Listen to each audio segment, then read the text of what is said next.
Olá, meu nome é Victor, sou aluno da Engenharia de Computação da Universidade Católica de Pelotas. Estou no quinto semestre e este trabalho foi proposto pelo professor Luciano Mertes.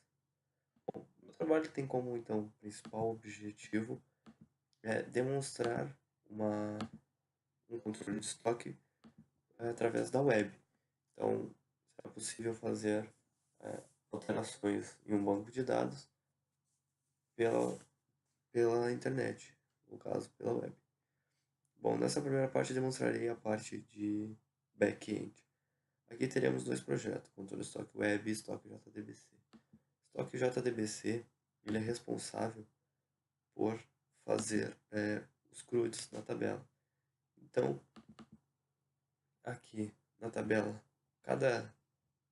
no pacote bin, nós teremos cada classe dessas relacionada a uma tabela do banco. Aqui nós teremos os seus devidos atributos e métodos. Esses atributos são relacionados às colunas da tabela. Então, na tabela eu tenho uma coluna com o nome de quote, descrição e grupo. Aqui apenas uns sets e gets, enfim. Demonstrarei somente a classe característica, porque as outras são tudo padrão. No caso, segue a mesma linha de raciocínio. No DAO, nós teremos então a parte de CRUD mesmo. No caso de insert, select para selecionar, fazer select nas tabelas, atualizar e deletar.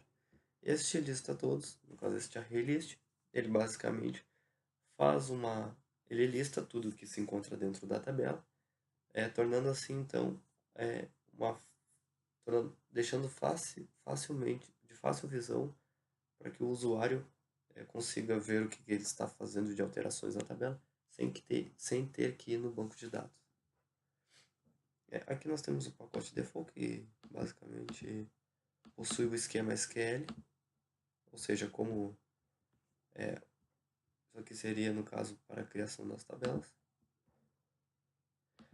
Aqui então teremos a parte da web mesmo. Nesta parte aqui, no caso nesta pasta, nós teremos o XML, web.xml. Basicamente são filtros de autenticação, enfim.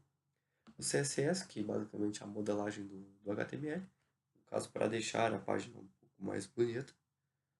O JS, que são os bootstrap, no caso do JavaScript, que trabalha junto com o CSS para deixar então um pouquinho mais legal o nosso site. Esses JSPs, basicamente cada tabela possui um JSP. No caso, o JSP contém o HTML de cada tabela. Esse HTML, aqui nesta parte nós temos um JavaScript que é responsável por limpar, salvar, excluir, enfim, atualizar. E aqui basicamente nós vamos ter a parte, no caso, a tabela de característica. Então, isso aqui é a modelagem da tabela característica. Isso se repete para todas as outras tabelas. O index, ele é a parte de login. Essa parte de login aqui, basicamente o usuário terá que entrar com um login e uma senha. E após nós fazermos o login, automaticamente ele nos trará este JSP, que é o menu. O menu ele terá um menuzinho básico com os nomes de grupo, característica, o produto, enfim. Quando o usuário quiser fazer alguma alteração na tabela grupo, ele clicará no botão com o nome de grupo e assim após isso, quando ele clicar aqui no botão grupo, trará o form grupo, que é a modelagem da tabela. Então, basicamente, essa é a parte de HTML, enfim. Aqui no pacote de códigos fontes, nós teremos os controles. Então, só vou fechar aqui. Cada tabela possui o seu devido controle, que é responsável por fazer a parte de ir no banco de dados, salvar alguma informação, ou ir no banco de dados para trazer alguma informação. Então, toda a tabela é necessário que ela tenha um controle, certo? O servlet principal é o que interliga todas as tabelas. Então, aqui nós temos o servlet que faz a troca. Se o usuário está numa tabela grupo, ele resolve trocar para a tabela característica, então o servlet é acionado. E após ser acionado, ele automaticamente sai da tabela grupo e entra na parte da característica e enfim. Aqui nós temos a autenticação.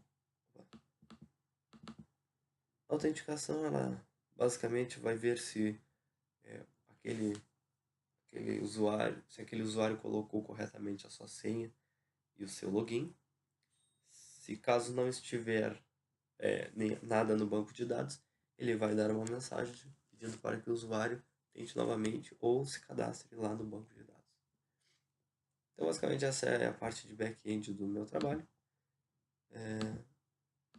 Após o término dessa explicação, trarei a segunda parte, demonstrando na internet como que está funcionando o meu trabalho.